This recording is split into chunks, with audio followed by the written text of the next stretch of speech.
गरम रे पकोड़ी बनवा जो कष्ट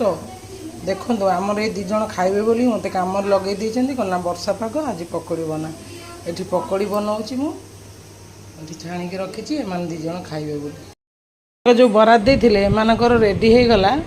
गरमा गरम वर्षा पाखे पकोड़ी को आउ टमाटो केचप धरतु सार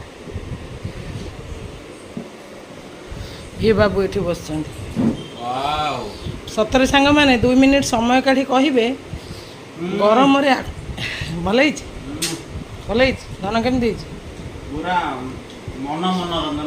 2 मिनिट समय काढ़ी कहे सांग मैंने प्रकृत में गरम दिन झील मानक बेसी कष्ट ना पुओ मानक बेसी कष्ट एमाने दीज आसिक बाहर बसी बराद देकी मत जाइए आमर आज पकोड़ी खाया इच्छा हो तेणुक मु पकोड़ी बनई रखी एम आसिक पहुँची गले एबे भी बना चली मोर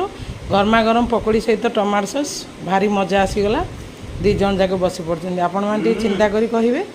गरम रे जो करके दबा केते कष्ट आने ये बाबू मैंने कहे तोते कौन खाली गरम होची